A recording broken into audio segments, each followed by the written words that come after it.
The war of the vaccines has begun. Little wonder when you think about it, the coronavirus 19 pandemic has swept around the world, infecting millions of people and killing a fair proportion of those. Britain and the United States have suffered more than any other two countries in the world. Record numbers of infections and deaths steadily climbing.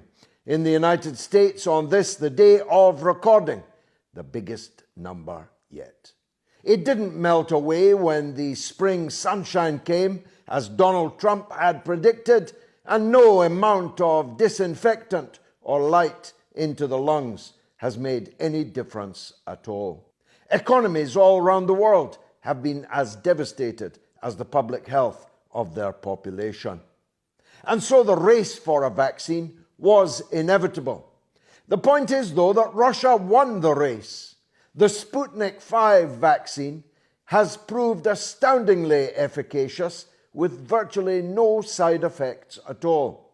It has a 92% success rate. The Chinese vaccines, the Cuban vaccines are all out of the starter blocks and running fast down the track. But no one in the West was remotely interested in purchasing those, even though they would have been sold at cost price in the interests of the public health of the population of the world. No, we were waiting for Big Pharma in the West. Pfizer, the inventors of Viagra, have come in hard with their offer. It's a 90% success rate and has to be kept at -75 degrees Fahrenheit. A tall order if you're going to be sending that around the world.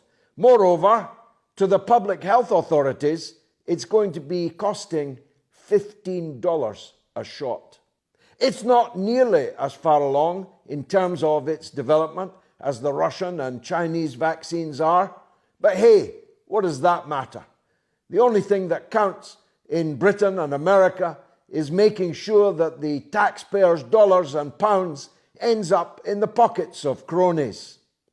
And there ain't no crony like Big Pharma in the West. Some say that Western governments are the slaves of the big pharmaceutical giants who've grown enormous on the rich pickings of public health services.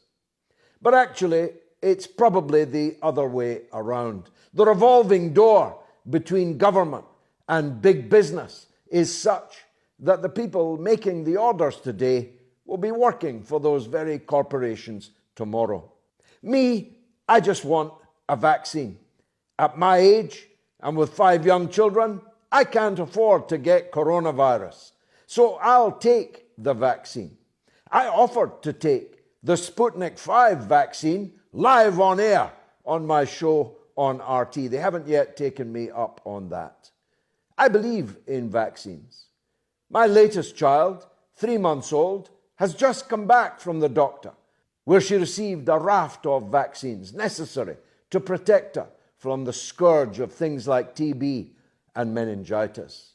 I'm not one of the anti-vaxxer crowd, but I do understand why people are deeply suspicious of big Western pharmaceutical corporations, whose purpose, after all, in making medicine is not to make people better, but to make more money for their executives and ultimately for their shareholders. That's the reason why there is such widespread distrust amongst the population of vaccination as a means of coming to grips with the likes of the coronavirus pandemic. I'm not going to encourage that feeling. I want the first vaccine with a decent record of efficacy and with minimal side effects to get here as quickly as possible. If I could fly to Moscow or Beijing, I would, and I'd already have had it. But if the Viagra offer is the best that I can do, I'll take it.